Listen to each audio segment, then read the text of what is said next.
Hello everyone. इस video में बात करेंगे हम लोग द टिश्यू सिस्टम के बारे में। देखिए, प्लांट्स के अंदर 3 टाइप के टिश्यू सिस्टम पाए जाते हैं। तो प्लांट्स के अंदर 3 टाइप्स के टिश्यू सिस्टम पाए जाते हैं। देखिए, वो कौन कौन से 3 टाइप के टिश्यू सिस्टम है। पहला होता है डर्मल या फिर इसको बोलते हैं epidermal tissue system. Epidermal tissue system. अगला है आपके पास, दूसरा होता है फंडामेंटल फंडामेंटल और ग्राउंड टिश्यू सिस्टम और ग्राउंड टिश्यू सिस्टम। और तीसरा होता है कंडक्टिंग और वैस्कुलर टिश्यू सिस्टम। तो तीसरा हमारे पास है कंडक्टिंग और वैस्कुलर टिश्यू सिस्टम। तो प्लांट्स के अंदर 3 टाइप के टिश्यू सिस्टम पाए जाते हैं, डर्मल और epidermal tissue system, fundamental tissue system या फिर इसको बोलते हैं हम लोग ग्राउंड टिश्यू सिस्टम, और तीसरा कंडक्टिंग और वैस्कुलर टिश्यू सिस्टम। देखिए, जो डर्मल टिश्यू सिस्टम होता है इनमें 3 टाइप के टिश्यू होते हैं। कौन कौन सा? एक तो होता है एपिडर्मिस। एपिडर्मिस वो टिश्यू होता है जो कि प्लांट की होल बॉडी की कवरिंग बनाता है। दूसरा होता है स्टोमेटा। तो दूसरा हमारे पास है स्टोमेटा। और तीसरा होता है एपिडर्मल अपेंडेजेस। तीसरा है एपिडर्मल अपेंडेजेस। तो डर्मल टिश्यू सिस्टम या फिर एपिडर्मल टिश्यू सिस्टम में 3 टाइप के टिश्यू हैं। कौन कौन सा? एपिडर्मिस, स्टोमेटा और एपिडर्मल अपेंडेजेस। हमने आपको बताया कि जो एपिडर्मिस होता है ये आउटर मोस्ट कवरिंग बनाता है। Outer most covering of whole plant body. दूसरा स्टोमेटा। स्टोमेटा का काम क्या है? स्टोमेटा का काम होता है गैसियस एक्सचेंज करना। स्टोमेटा गैसियस एक्सचेंज में रोल प्ले करता है।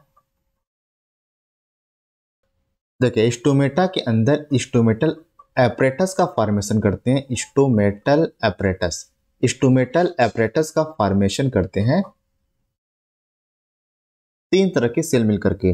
कौन कौन से सेल? स्टोमेटल अपर्चर, दूसरा होता है गार्ड सेल, और तीसरा होता है सब्सिडियरी सेल।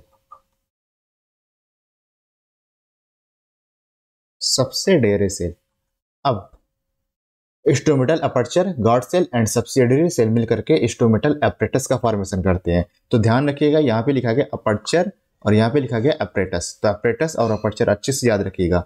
अब देखिए, गार्ड सेल जो होती हैं ये 2 टाइप की हो सकती हैं। चाहे तो इनका शेप हो सकता है बीन शेप्ड। जनरली जो गार्ड सेल का शेप होता है वो होता है बीन शेप्ड, लेकिन ग्रासेस में इनका शेप होता है डम्बल शेप।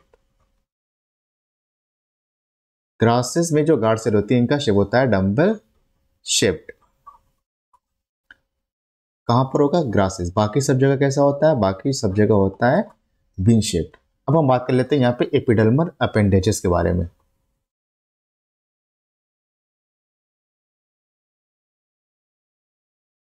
देखिए, जो एपिडर्मल अपेंडेजेस रूट के अंदर होते हैं इनको बोलते हैं हम लोग रूट हेयर्स। इनको नाम देंगे हम लोग रूट हेयर्स। और जो एपिडर्मल अपेंडेजेस स्टेम में होते हैं इनको नाम देते हैं हम लोग ट्राइकोम्स। इनको नाम देंगे हम लोग ट्राइकोम्स। अब देखिए, जो रूट हेयर्स होती है ये ऑलवेज यूनिसेलुलर, हमेशा ये यूनिसेलुलर होती हैं, ऑलवेज यूनिसेलुलर। लेकिन जो ट्राइकोम्स होते हैं ये यूजुअली मल्टी सेलुलर होते हैं। मतलब आमतौर पर ज्यादातर ये मल्टी सेलुलर होते हैं, मल्टी सेलुलर। तो इतनी कहानी थी एपिडर्मल टिश्यू सिस्टम की। अगला है हमारे पास फंडामेंटल और ग्राउंड टिश्यू सिस्टम। इनमें क्या होता है? फंडामेंटल और ग्राउंड टिश्यू सिस्टम में इनका फॉर्मेशन करते हैं कॉर्टेक्स, पेरिसाइकल और पित्त। ये तीनों मिलकर के फॉर्मेशन करते हैं ग्राउंड टिश्यू सिस्टम का या फिर फंडामेंटल टिश्यू सिस्टम का। और इसी ग्राउंड टिश्यू सिस्टम को या फिर फंडामेंटल टिश्यू सिस्टम को हम लीफ के अंदर इसको बोलते हैं हम लोग मेसोफिल। लीफ में हम फंडामेंटल या फिर ग्राउंड टिश्यू सिस्टम को नाम देते हैं हम लोग मेसोफिल। अब बात करते हैं हम लोग कंडक्टिंग टिश्यू सिस्टम के बारे में। कंडक्टिंग टिश्यू सिस्टम का फॉर्मेशन करते हैं xylem and phloem, xylem and phloem. और इन दोनों को आपस में मिलाकर हम बोलते हैं वैस्कुलर बंडल्स। इन दोनों को आपस में मिला के बोलेंगे हम लोग वैस्कुलर, इनको बोलेंगे हम लोग वैस्कुलर बंडल्स। देखिए जो वैस्कुलर बंडल होता है ये चाहे तो ओपन हो सकता है या फिर चाहे तो क्लोज हो सकता है।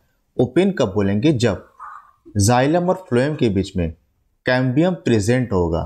अगर कैम्बियम प्रेजेंट होगा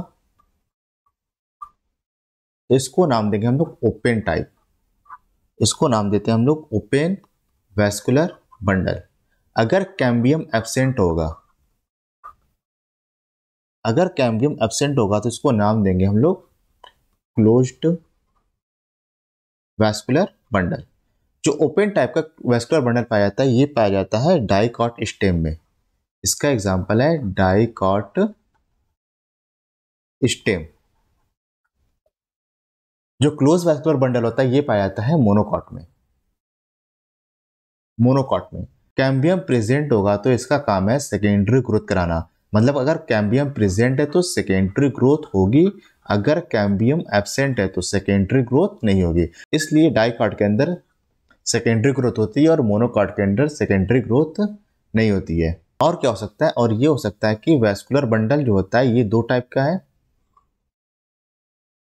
या तो रेडियल हो सकता है या फिर ये तो कॉन्जॉइंट हो सकता है। वैस्कुलर बंडल रेडियल हो सकता है या फिर कॉन्जॉइंट हो सकता है। रेडियल कब बोलेंगे? कि जब जाइलम और फ्लोएम डिफरेंट रेडियस पर प्रेजेंट होंगे। डिफरेंट रेडियस पर अगर जाइलम एंड फ्लोएम प्रेजेंट होंगे तो इसको बोलेंगे हम लोग रेडियल टाइप। और जो रेडियल वैस्कुलर बंडल पाया जाता है ये पाया जाता है रूट में। कॉन्जॉइंट का मतलब क्या हुआ? कॉन्जॉइंट का मतलब ये हुआ कि जाइलम एंड फ्लोएम ये सेम रेडियस पे पाए जाएंगे, सेम रेडियस पर प्रेजेंट होंगे और ये पाए जाते हैं कॉन्जॉइंट टाइप के वैस्कुलर बंडल पाए जाते हैं स्टेम एंड लीफ के अंदर, स्टेम एंड लीव्स। तो ये आपने पूरा समझा टिश्यू सिस्टम के बारे में। चलिए हम लोग एक बार रिवाइज कर लेते हैं। टिश्यू सिस्टम प्लांट्स के अंदर तीन टाइप के होते हैं। कौन कौन से? डर्मल या फिर एपिडर्मल टिश्यू सिस्टम, दूसरा था फंडामेंटल और ग्राउंड टिश्यू सिस्टम और तीसरा है कंडक्टिंग और vascular tissue system. Dermal tissue system में तीन टाइप के टिश्यू होते हैं, एपिडर्मिस, स्टोमेटा, एपिडर्मल अपेंडेजेस। देखिए जो एपिडर्मिस होता है ये प्लांट की, पूरे प्लांट की आउटर कवरिंग बनाता है। स्टोमेटा जो होता है इसका काम है गैसेस एक्सचेंज करना, ये लीफ के अंदर होता है। और तीसरा है एपिडर्मल अपेंडेजेस। स्टोमेटा के अंदर stomatal aperture, guard cell and subsidiary cell, ये तीनों मिलकर के फॉर्मेशन करते हैं स्टोमेटल एपरेटस का। जो गॉड सेल होती है इनका शेप हो सकता है चाहे तो वीन शेप, चाहे तो हो सकता है डम्बल शेप। ज़्यादातर ये वीन शेप्ड होता है और कुछ स्पीसीज में जैसे कि ग्रासेस के अंदर इनका शेप डम्बल शेप्ड होता है। एपिडर्मल अपेंडेजेस क्या होते हैं? ये एपिडर्मिस से निकले हुए कुछ स्ट्रक्चर है बाहर की तरफ। अगर ये रूट में जो एपिडर्मल अपेंडेजेस पाए जाते हैं इनको बोलते हैं हम लोग रूट हेयर्स। और स्टेम में जो एपिडर्मल अपेंडेजेस पाए जाते हैं इनको बोलते हैं हम लोग ट्राइकोम्स। जो रूट हेयर्स होता है ये हमेशा यूनिसेलुलर होता है और जो ट्राइकोम्स होता है ये ज्यादातर यूजुअली मल्टी सेलुलर होता है।